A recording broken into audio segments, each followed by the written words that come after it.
El INDEC anuncia una inflación de abril del 4,1%, un porcentaje muy alto, tomando en cuenta que los 3 primeros meses del año también estuvieron en niveles altísimos, llegando a conformar, componiendo los 4 niveles de inflación mensuales en una tasa por arriba del 17% en este cuatrimestre. Obviamente que eso afecta a los activos. Primero, bueno, los activos a tasa fija, obviamente no conviene tener niveles de inflación tan altos y que se sigan proyectando altos, a no ser que aceptemos un descuento importante en el precio para compensar el efecto de la inflación. Pero inclusive los activos de tasa variable tienen un inconveniente, y es que, dado el año electoral y la situación económica y de la pandemia, cualquier suba importante en la tasa de interés para intentar frenar la tasa de inflación va a generar, por un lado, encarecimiento del crédito y a su vez un enfriamiento de las expectativas de recuperación o de mayor consumo. Con lo cual, en un año electoral, bueno, es muy difícil que eh, quienes nos gobiernan estén dispuestos a aceptar.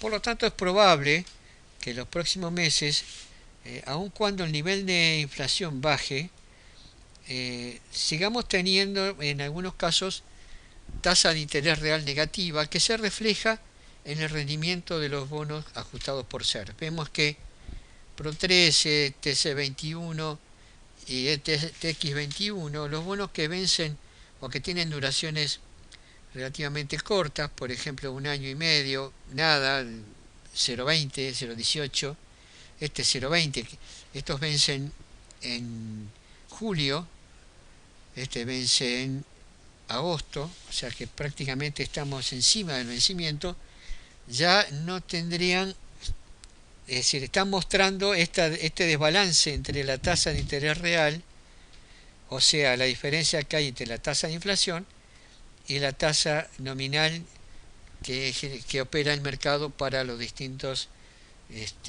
operaciones de crédito.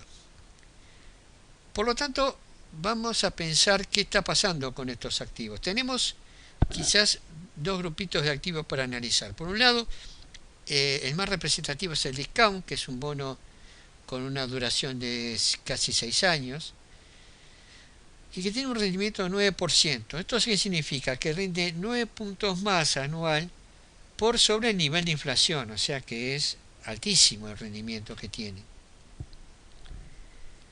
Y los otros serían lo que tienen, digamos, la etapa intermedia entre los bonos más largos y los de vencimiento más corto.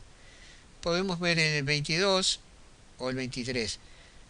El hecho es que si estamos posicionados en TX21, quizás podríamos analizar la posibilidad de arbitrar el TX21 contra el TX22 que vence en marzo del año que viene, o quizás contra el TX23 en marzo del año 2023.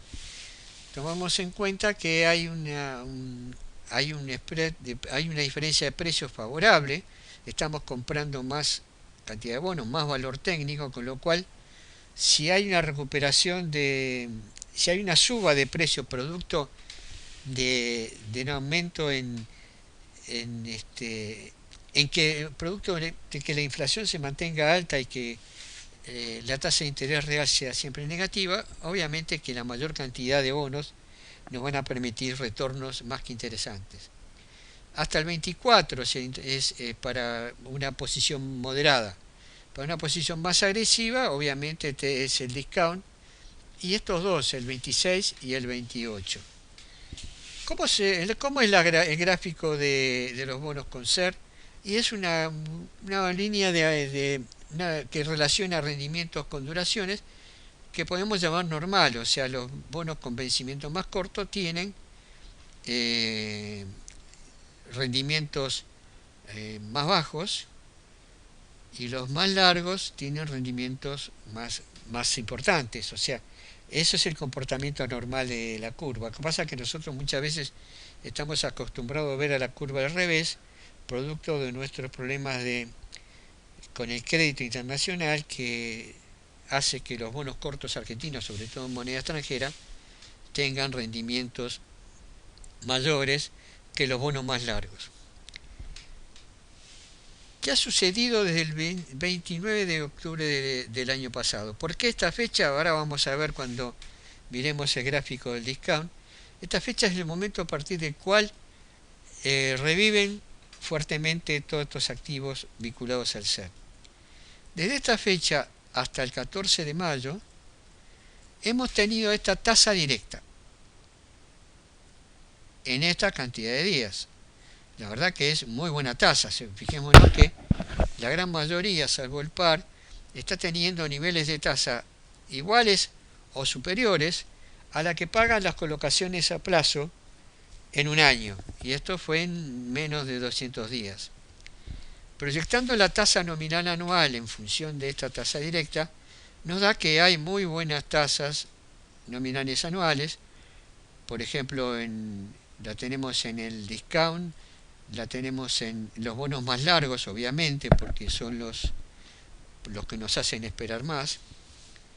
Pero también la tenemos en el TX24, en el TX23, que son activos más cortos y sin embargo están siendo buscados por muchos inversionistas que están empezando a arbitrar los de vencimientos en el 21 a estos vencimientos de mediano plazo. Vamos a ver la evolución del discount, del rendimiento del discount. Vemos que había tenido una fuerte corrección a la baja entre agosto y octubre, y el 29 de octubre se produce esta fuerte suba de los activos, de este activo, que se manifestó con una clara señal de compra en comienzos de noviembre, nos hace salir con muy buen retorno en comienzos de marzo, y ahora nuevamente en abril generó una nueva recuperación de valor, de precio. Lo que podemos observar también es que si bien ya había dado señal de compra, igual se había movido con una ligera tendencia alcista. Sin embargo, en los últimos 3 días hubo una fuerte suba de volumen y un fuerte crecimiento de precio, por obviamente las expectativas del anuncio del INDECO respecto a la inflación. Mirando los rendimientos de este activo, vemos que nos ha dado señal de venta, mejor dicho, señal de compra de bonos. ¿Por qué? Porque al bajar el rendimiento y darnos una señal equivalente a una venta de tasa de interés, está manifestando que la caída de rendimiento de este bono, si se mantiene en el tiempo, va a generar aumentos de precio en el valor del bono. Podríamos ver, por ejemplo, la evolución sorprendente del TX21.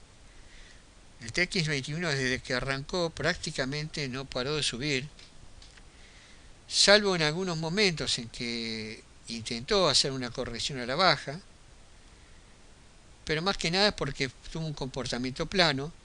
Pero vemos que desde octubre, desde el momento que nosotros marcamos la referencia para analizar el comportamiento de estos activos, desde fines de octubre se mueve francamente en una especie de ascenso de ruleta rusa, ¿no? Cuando subíamos con el carrito y veíamos que íbamos directamente hacia el máximo nivel posible.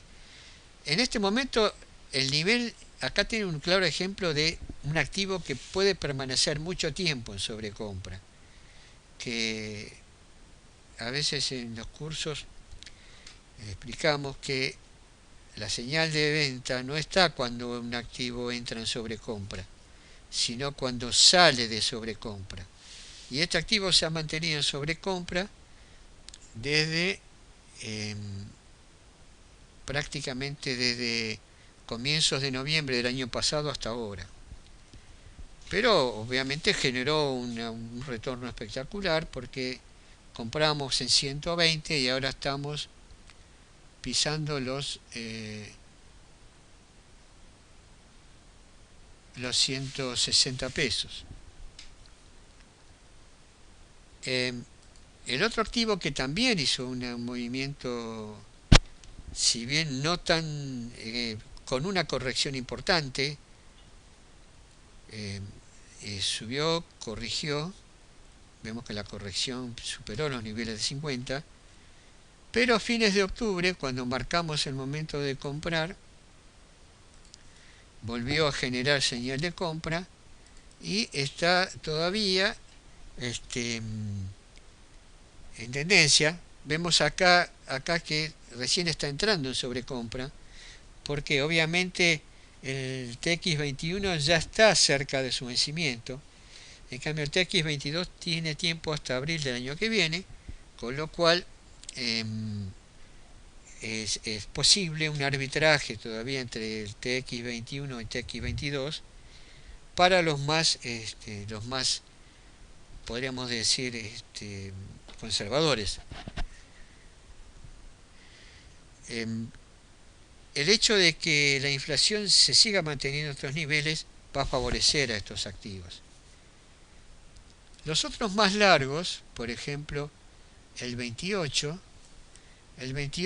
también vemos que empieza su recuperación en fines de octubre y ahora se está moviendo plano, pero nos había dado una señal positiva, como que esto ya había terminado, esta baja o esta corrección, y ahora el viernes parece también querer darnos una señal positiva. TX28 y Discount son activos para el que es más agresivo. ¿Por qué? Porque al tener duraciones más largas son más sensibles, más volátiles a las variaciones de rendimiento y el precio sube o baja con más fuerza. O sea, si nosotros pensamos que va a haber una fuerte modificación o que va a ser alta la inflación igual y no va a ocurrir que la tasa de interés acompañe la inflación, obviamente la tasa de interés real va a ser más negativa, la de los bonos más largos va a ser menos positiva, los precios van a subir y la forma que van a subir en los bonos más largos va a ser porcentualmente más importante en estos bonos, en el Discount, en el TX28, que obviamente que en el TX22 o el TX23. Pero bueno, esto es para quienes quieran asumir un mayor riesgo. Conclusión. Estos activos tienen esa característica. Si nosotros pensamos, repito, y que quede bien claro, si creemos que el gobierno va a mantener una tasa de interés cercana al 34%, va a querer planchar el dólar también para frenar las expectativas del dólar, porque al no subir la tasa de interés para frenar las expectativas del dólar, de alguna forma la tiene que frenar. O sea, seguramente tomará medidas con contado con liquidación, con esos rulos que están haciendo, para intentar frenar el dólar. Y por otro lado, la inflación cada vez le cuesta más controlarla. Vemos que intentan hacer pactos, poner precios máximos.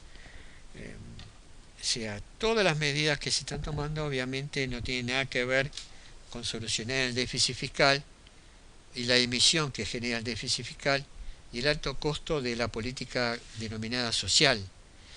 Por lo tanto, la expectativa, si es esa, repito, tasa de interés frenada, dólar frenado e inflación moviéndose, no digo libremente, pero con cierta comodidad, estos activos son los recomendables.